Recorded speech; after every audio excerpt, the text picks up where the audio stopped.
ఓం నమో భగవతే శ్రీ రమణాయ. రమణాశ్రమ లేఖలు లేఖ 63. తృప్తి. తేదీ 19/8/1946. లోగడ అచ్చయ్య వచ్చిన 64 ప్రూఫ్లు 4 ఉంటే బైండింగ్ చేయమని రాజగోపాల్ అయ్యర్తో చెప్పారు భగవాన్. వారి ఉదయం అన్నీ సరిచేసుకుంటుంటే చూశాను. మధ్యాహ్నం 2:30కు నేను వెళ్ళేసరికి అట్టలు వేయడానికి సిద్ధంగా ఉన్నారు. వారికంతా చెప్పి పక్కనున్న వైకుంఠవాసంతో నవ్వుతూ ఇలా అన్నారు భగవాన్. పోనీ ఇవి బాగు చేస్తే 4 బుక్కులు అవుతాయి, మనం వాడుకోవచ్చు. లేకుంటే మనకు 4 బుక్కులు ఎట్లా వస్తాయి? ఎవరిస్తారు? పుస్తకాలయంలో అంటే కొనుక్కోవాలి, కాసేది మనకు. అందరికీ నవ్వు వచ్చింది. వైకుంఠవాసురుకును నవ్వారు. ఏమయ్యా నవ్వుతావు? నేనేం ఉద్యోగం చేసి నెల 100 జీతం తెస్తున్నానా? వ్యాపారం చేసి లక్షల కొద్దీ సంపాదిస్తున్నానే. నాకేది కాసు? మనకేం స్వతంత్రం ఉన్నది? దాహం కావాలంటే నీళ్లకు మిమ్మల్ని అడగాలి.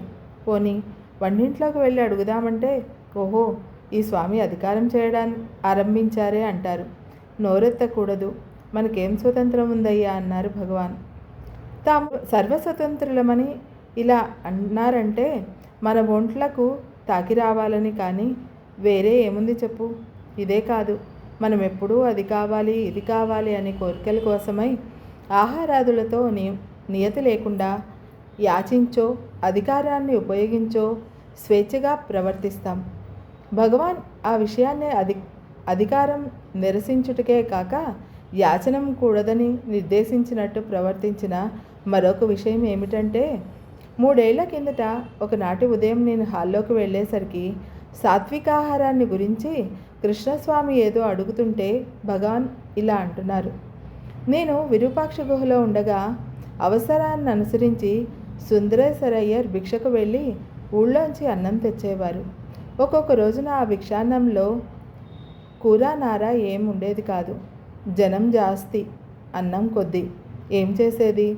ఆ అన్నం నేనే బాగా పిసికి వేడి నీళ్లు పోసి జాబల్లే చేసి అందరికీ ఒక్కొక్క గ్లాసుడు ఇచ్చి నేను ఒక గ్లాసుడు తాగబోతే ఉప్పైనా ఉంటే బాగని తోచేది అందరికీ. కొనుక్కుందామంటే కాసేది. ఎవరైనా ఉప్పు కావాలని అడగడం ప్రారంభిస్తే ఉప్పడిగిన చోట పప్పులడగాలని, పప్పడిగిన చోట పాయసం కావాలని అనిపిస్తుంది. కాబట్టి ఆ తలపే కూడదని అలాగే తాగేవాళ్ళం. ఎంతో హాయిగా ఉండేది. ఉప్పు లేని సాత్వికాహారం కనుక శరీరానికి సుఖమే కాక మనస్సుకు ఎంతో తృప్తిగా ఉండేది. ఉప్పు కూడా రాజస పదార్థంలో చేరిందేనా అన్నాను నేను.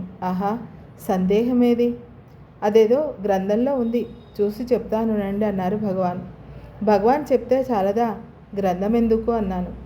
ఉప్పు మానడం చేత కాలేదు సరికదా, కాస్త కారం కూడా ఒంటికి పడితే బాగాని తోస్తుంది.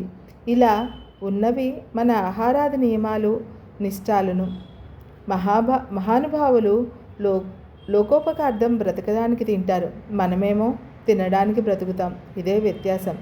బ్రతకడానికి తింటే రుచులతో పనిలేదు, తినడానికి బ్రతికితేనే ఎన్నో రుచులు, ఆ రుచుల కోసం ఎన్నో తిప్పలును. ఇక ఉంటాను. సెలవు. నీ సోదరి.